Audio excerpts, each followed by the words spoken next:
जय श्री राम। साथियों हमारे सनातन धर्म में कई पौराणिक कथाएं सुनने को मिलती हैं, जिसमें एक बहुत ही रोचक कथा है जिसमें श्रीमान रामचंद्र जी का युद्ध रावण के साथ होता है। युद्ध का अंतिम चरण चल रहा होता है। श्री राम ने कई बड़े बड़े अस्त्रों का प्रयोग रावण पर किया, लेकिन रावण की मृत्यु नहीं हुई और ना ही रावण परास्त हुआ। तब श्री राम जी को बड़ी चिंता होती है, आखिर महात्मा रामचंद्र ने कौन सा बाण रावण पर चलाया था जिसमें रावण की मृत्यु हो जाती है। देखिए इस वीडियो के माध्यम से।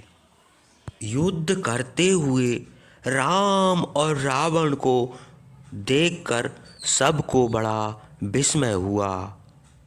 वे कुपित होकर एक दूसरे पर आक्रमण करते थे, एक दूसरे का रथ तोड़ने का उद्योग करते थे, एक दूसरे का वध करने में तत्पर थे।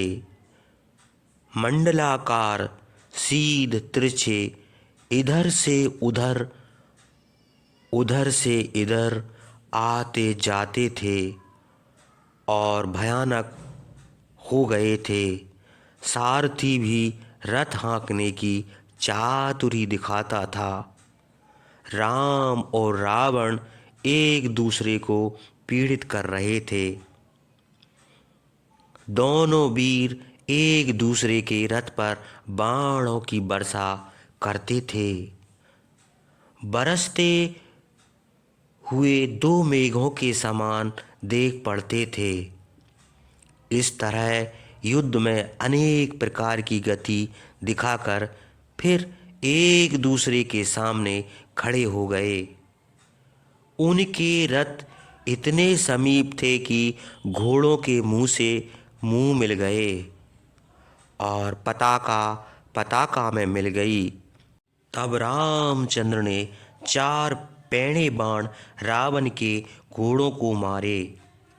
बाणों के लगने से उसके घोड़े बहुत पीछे हट गए। तब रावण को बड़ा क्रोध आया। उसने बड़े पैने बाण रामचंद्र के ऊपर चलाए। बलवान दशग्रीव के बाणों से श्री रामचंद्र को कुछ भी व्यथित न हुए और न उनमें किसी प्रकार का विकार हुआ। वज्रपात के समान शब्द करते हुए बाण इंद्र के सारथी को भी मारे। यद्यपि वे बाण बड़े वेग से मातिल के शरीर पर गिरे, किंतु उन बाणों से उनको कुछ भी विकलता या व्यथा न हुई। रामचंद्र को अपने ऊपर बाणों के गिरने से उतना क्रोध न हुआ जितना क्रोध मातिल के ऊपर बाण गिरने से हुआ। उन्होंने इतने बाण रावण के ऊपर चलाए कि उसने युद्ध में मुंह फेर लिया। उन्होंने रावण के रथ के ऊपर क्रम से 20, 30, 60 और सैकड़ों हजारों बाण मारे। राक्षस राज रावण ने भी कुपित होकर गदा और मूसल रामचंद्र के ऊपर चलाया। गदा, मूसल और परिघ के चलाने का भयानक शब्द सब ओर फैल गया। बड़ा ही तुमुल और रोमहर्षण युद्ध हुआ। बाणों के चलने की वायु से 7 समुद्र क्षुभित हो उठे और समुद्रों के क्षुभित होने से पाताल में रहने वाले दानव और सर्प आदि सब व्याकुल हो गए। पर्वत और वन समेत पृथ्वी कँपने लगी। सूर्य का तेज मलिन हो गया। वायु का चलना बंद हो गया। यह देखकर देवता, गंधर्व, सिद्ध, महर्षि किन्नर और नाग बड़े चिंतित हुए। गो ब्राह्मण का कल्याण हो, सनातन लोक स्थित रहे, रामचंद्र रावण को युद्ध में जीतें। यह कहते हुए देवता और ऋषिगण राम रावण का रोमहर्षण युद्ध देखने लगे। जैसे आकाश की उपमा आकाश ही है, समुद्र की उपमा समुद्र ही है, वैसे ही इस युद्ध की भी और कोई उपमा नहीं है। इस प्रकार कहते हुए गंधर्व, अप्सराएं और देवता राम रावण का अनुपम अद्भुत युद्ध देखते थे। रघुवंशियों की कीर्ति बढ़ाने वाले महाबाहु रामचंद्र ने क्रोध करके विषधर सांप के समान बाण धनुष पर चढ़ाया।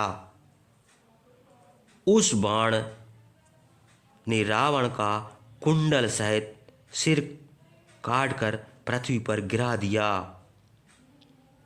उस सिर को सबने देखा, किंतु जैसा सिर रामचंद्र ने काट डाला था वैसा ही उसके दूसरे सिर उत्पन्न हो गया। युद्ध में निपुण रामचंद्र ने बड़ी फुर्ती से उसका वह सिर भी काट डाला, किंतु सिर के कटते ही तुरंत रावण के धड़ पर ज्यों का त्यों दूसरा सिर दिखाई दिया। उसे भी वज्र के समान बाण से रामचंद्र ने काट डाला। इसी प्रकार 100 बार रावण के सिर रामचंद्र ने काटे, किंतु उसके सिरों और प्राणों का अंत ना दिखाई दिया। तब अस्त्र विद्या में कुशल वीर रामचंद्र सोचने लगे, जिन बाणों से हमने मारीच को मारा, खरदूषण का वध किया, क्रौंच वन में विराध का और दंडक वन में कबंध का विनाश किया, जिनमें से एक ही बाण मारकर ताल के 7 वृक्षों को काटकर पर्वत को विदीर्ण किया, बाली को एक बाण से मारा, समुद्र को क्षुभित किया, उन हमारे अमोघ बाणों से जिन पर हमें पूरा विश्वास था रावण की मृत्यु क्यों नहीं होती। इसका क्या कारण है? यह चिंता करते हुए भी युद्ध में रामचंद्र घबराए नहीं, सावधान बने रहे। फिर उन्होंने रावण की छाती में बाण मारे। रथ पर बैठा हुआ रावण भी कुपित होकर गदा और मूसल से रामचंद्र को मारने लगा। इस बार भी बड़ा घोर संग्राम हुआ। कभी पृथ्वी पर, कभी पर्वतों पर और कभी अंतरिक्ष में युद्ध होता रहा। देवता, दानव, यक्ष, पिशाच, नाग और राक्षस इस युद्ध को देखते थे। 7 दिन तक लगातार दिन रात युद्ध हुआ। किसी समय, किसी मुहूर्त और किसी क्षण में युद्ध बंद नहीं हुआ। राम और रावण का यह युद्ध देखकर और रामचंद्र की विजय न देखकर इंद्र के सारथी महात्मा मातिल ने युद्ध करते हुए रामचंद्र से कहा। मातिल रामचंद्र को स्मरण दिलाते हुए बोले, हे वीर, आप तो अनजान की तरह इसके साथ युद्ध कर रहे हैं। इसको मारने के लिए ब्रह्मास्त्र का उपयोग कीजिए। देवताओं ने इसके विनाश का जो समय हमसे कहा था वह समय आ गया। मातिल के स्मरण दिलाने पर रामचंद्र ने सांप की तरह फुफकारता हुआ बाण निकाला। वह बाण भगवान अगस्त ने रामचंद्र को दिया था और अगस्त को वह अमोघ बाण ब्रह्मा से मिला था। महातेजस्वी ब्रह्मा ने त्रिलोक के विजय चाहने वाले इंद्र के लिए वह बाण उत्पन्न करके उनको दिया था। उस बाण के दोनों पार्श्व में पवन को और गौसी में अग्नि और सूर्य को स्थापित किया था। उस पूरे बाण को आकाश में बनाया। गुरुता में उसे सुमेरु और मदराचल के समान किया। सुवर्ण भूषित सुपंख वह बाण सूर्य के समान प्रकाशित था। धुआ सहित ब्रह्माग्नि के समान विषधर सांप के समान वह बाण मनुष्य, हाथी और घोड़ों के समूह का विनाश करने वाला और बहुत शीघ्र काम करने वाला था। पर्वतों को विदीर्ण करने वाला, द्वारों और परिघों को तोड़ने वाला था। बड़ा भयानक था। उसमें रुधिर और चर्बी लगी हुई थी। वज्रसार के समान दृढ़, महानाद करने वाला, बहुत संग्रामों में संहार करने वाला, सबको भयभीत करने वाला और फुफकारता हुआ सांप के समान भयानक था। युद्ध में कंक, गिद्ध, बगुला, सयार और राक्षसों को भोजन देने वाला था। यमराज के समान सबको भय उत्पन्न करने वाला था। वानरों को प्रसन्न करने वाला, राक्षसों को पीड़ित करने वाला, गरुड़ के समान चित्र विचित्र पंखों से युक्त, इच्छाकुवंशियों के भय का नाश करने वाला, शत्रुओं की कीर्ति को हरने वाला था। उस बाण को वेद में कही हुई विधि से अभिमंत्रित करके महाबली रामचंद्र ने धनुष पर चढ़ाया। रामचंद्र के धनुष पर उस बाण को देखकर सब प्राणी डर गए। पृथ्वी कँपने लगी। रामचंद्र ने बड़े क्रोध से धनुष की डोरी खींचकर मर्म स्थल विदीर्ण करने वाले उस बाण को चलाया। वज्रपाण इंद्र के हाथ से छूटे हुए वज्र के समान, दुर्धर्ष काल के समान, किसी के न रोकने योग्य वह बाण रावण की छाती में लगा। महाबली रामचंद्र के धनुष से छूटे हुए शरीरांत करने वाले उस बाण ने दुरात्मा रावण का हृदय विदीर्ण कर दिया। रुधिर से भींकर रावण के प्राण लेकर बड़े वेग से वह बाण पृथ्वी में धंस गया। रावण को मारकर रुधिर से लथपथ वह बाण अपना काम करके रामचंद्र की तुनीर में फिर लौट आया। महातेजस्वी राक्षस राज रावण के प्राण निकल गए। प्राणों के साथ ही उसके हाथ से धनुष और बाण भी गिर पड़ा और वज्र से मारे हुए वृत्तासुर के समान वह रथ से पृथ्वी पर गिर पड़ा। राक्षसों का स्वामी मारा गया। उसे पृथ्वी पर पड़ा हुआ देखकर बचे हुए राक्षस डर के मारे भाग खड़े हुए और वानरों ने उनका पीछा किया। दशग्रीव का वध और रामचंद्र की विजय देखकर वानरों से पीड़ित किए हुए राक्षस लंका को भाग गए। वे जिसके आश्रित थे वह रावण मार डाला गया, इसलिए राक्षस रोते थे। रामचंद्र की विजय से वानरों को बड़ा हर्ष हुआ।